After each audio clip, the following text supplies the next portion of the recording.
हमारे सनातन धर्म में रिश्तों की मर्यादा को निश्चित किया गया है, जिसके अनुसार जीवन चलता है। हर व्यक्ति अपनी मर्यादाओं का पालन करता है, जैसे माता पिता का रिश्ता, भाई बहन का रिश्ता। यह कुछ ऐसे रिश्ते हैं जिनकी गरिमा बनाए रखना हम सभी का कर्तव्य है। लेकिन आपको पता है कि पुराणों में हमें एक ऐसी घटना का पता चलता है जिसके अनुसार एक पिता ने अपनी ही पुत्री के साथ विवाह किया।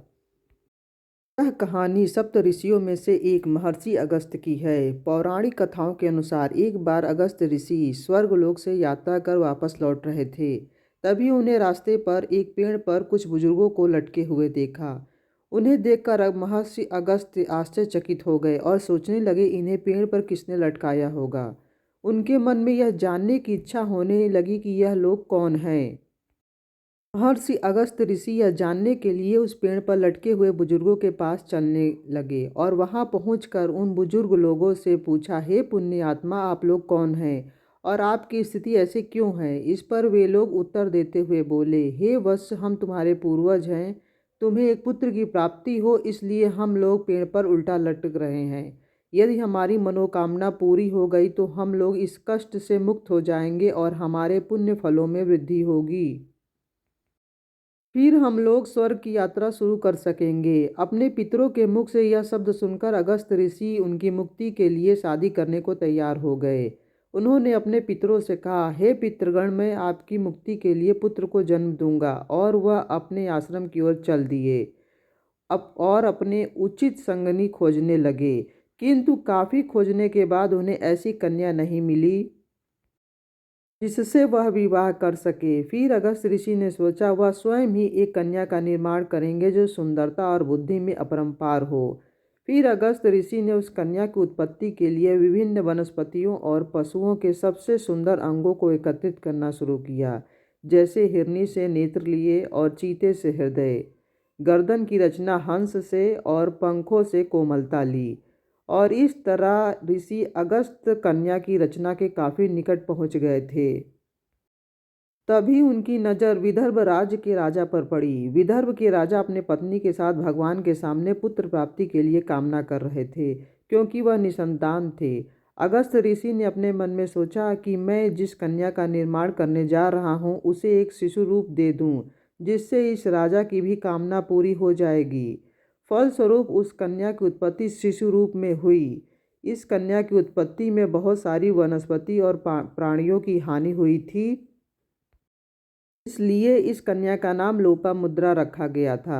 लोपा का मतलब हानि और मुद्रा का मतलब शरीर होता है। फिर समय बीतता गया। लोपामुद्रा शिशु अवस्था से वयस्क अवस्था में पहुंच गई।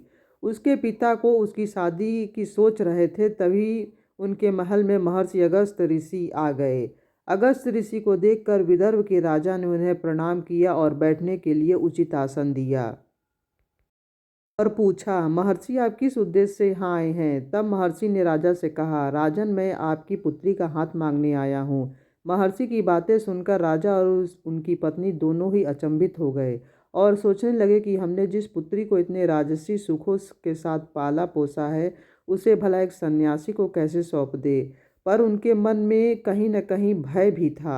अगर उन्होंने अगस्त मुनि के इस प्रस्ताव को ठुकरा दिया तो वह क्रोधित हो जाएंगे और श्राप भी दे देंगे। इसी भय के चलते उन्होंने अगस्त ऋषि के विवाह के प्रस्ताव को स्वीकार कर लिया और फिर धूमधाम से अगस्त ऋषि का विवाह लोपामुद्रा के साथ हो गया।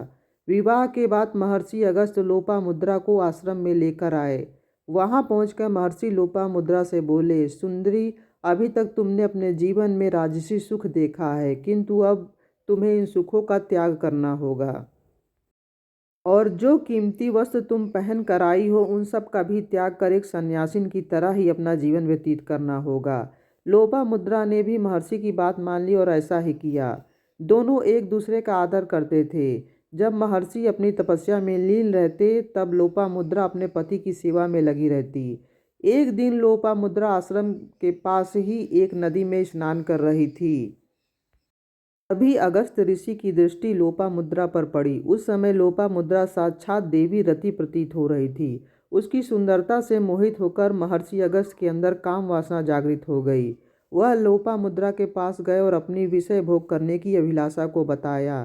तब लोपामुद्रा ने कहा, स्वामी आप मुझे विवाह कर यहाँ लाए हैं, आपकी इच्छा स्वाभाविक है, किंतु मेरी भी एक इच्छा है कि मैं अपने पिता के घर जैसी सैया पर सोती थी ऐसी ही सैया पर आपके साथ समागम करूंगी। तब महर्षि ने लोपामुद्रा से कहा, हे प्रिय, जिस धन और वैभव की तुम बात कर रही हो उसका प्रबंध मेरे जैसा ऋषि कहाँ से करेगा। स्वामी आप ऐसा क्यों कह रहे हैं? यदि आप चाहे तो अपने तपोबल से संसार के सारे धन को अधीन रखने की शक्ति रखते हैं। लेकिन अगस्त ऋषि लोपामुद्रा की इन बातों पर आपत्ति जताते हुए बोले, प्रिय, मेरा तप क्षीण हो जाएगा। मेरे सामने ऐसा हठ करो जिससे मेरा तप भी क्षीण न हो और तुम्हारा मनोरथ भी पूरा हो जाए।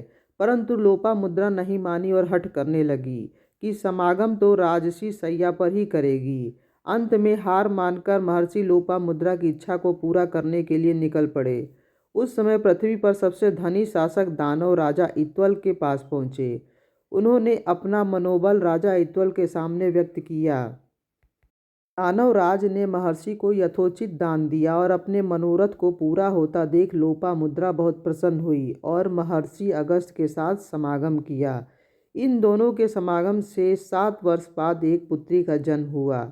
इसके बाद महर्षि अगस्त के पितरों को अपने श्राप से मुक्ति मिल गई और वह भी मनोवांछित लोक को पहुँच गए। पुराणों में भी बताया गया है, पितरों को तभी मुक्ति मिलती है जब उसके पुत्र और पौत्र को संतान की प्राप्ति होती है। यह कहानी आपको कैसी लगी कमेंट बॉक्स में ज़रूर बताएं। धन्यवाद।